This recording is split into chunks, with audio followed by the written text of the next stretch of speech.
வணக்கம்.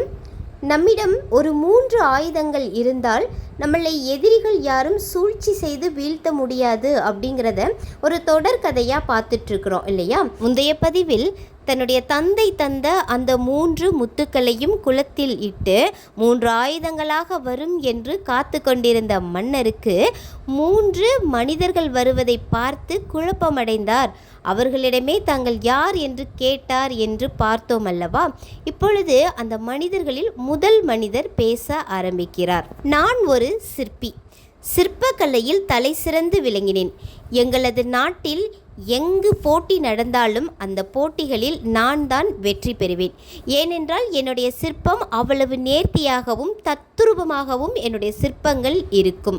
என்னுடன் சக போட்டியாளரான ஒரு சிற்பி பல போட்டிகளில், ஏன் அனைத்து போட்டிகளில் கலந்து கொண்டும் தோல்வியை தழுவிய அவர் என்னை எப்படியாவது வெல்ல வேண்டும், சூழ்ச்சி செய்தேனும் அவரை வெற்றி பெற வேண்டும் என்ற எண்ணம் அவருடைய மனதில் மேலோங்கி இருந்திருக்கிறது. இந்த சமயம்தான் மன்னரிடம் இருந்து அந்த அறிவிப்பும் வருகிறது, சிற்பிகளுக்கிடையே போட்டி நடைபெறும் என்று. போட்டி தொடங்குவதற்கான முந்தைய நாளில் எதிரி சிற்பியின் வீட்டிற்கு ஒரு பிரம்மாண்டமான கல் வந்து இறங்குகிறது. ஊர் மக்கள் அதனை பார்க்கின்றனர். பார்த்த அனைவரும் இந்த கல் நீல நிறத்தில் இருக்கிறது, மிகவும் பிரம்மாண்டமாக இருக்கிறது. இந்த கல்லில் சிற்பம் செதுக்குபவர்கள் எளிதில் வெற்றி பெறலாம்.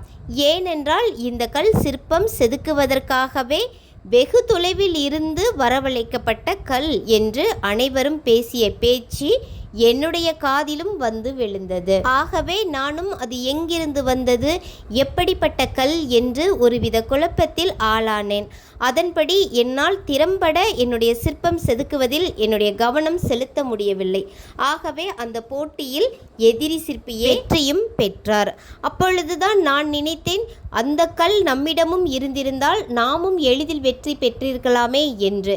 அதற்காக அந்த கல் எங்கிருந்து வரவழைக்கப்பட்டது என்று ஒவ்வொருவராக கேட்டு தெரிந்து அதன் பிறகு அதே கல்லை நானும் வரவழைத்தேன். அந்த கல்லில் சிற்பம் செதுக்கும் பொழுதுதான் தெரிந்தது அந்த கல் சிற்பம் செதுக்குவதற்கு கொஞ்சம் கூட தகுதி அற்ற கல் என்று. அப்பொழுதுதான் எனக்கு ஒரு உண்மை புரிந்தது, இந்த வண்ணம் ஒரு கல்லை கொண்டு வந்து என்னை குழப்பம் செய்தால் எளிதில் வெற்றி பெறலாம் என்று. அதன்படியே அந்த சிற்பியும் என்னை குழப்பம் செய்துவிட்டு அவர் வெற்றியும் பெற்றார். ஆகவே நாம் எப்பொழுதும் குழப்பம் அடையாமல் மனத்தெளிவுடன் இருக்க வேண்டும் என்று கூறி அந்த முதலாவது மனிதர் மனத்தெளிவு என்ற ஆயுதத்தை மன்னரிடம் கொடுத்துவிட்டு மறைந்தது. அடுத்த பதிவில் மேலும்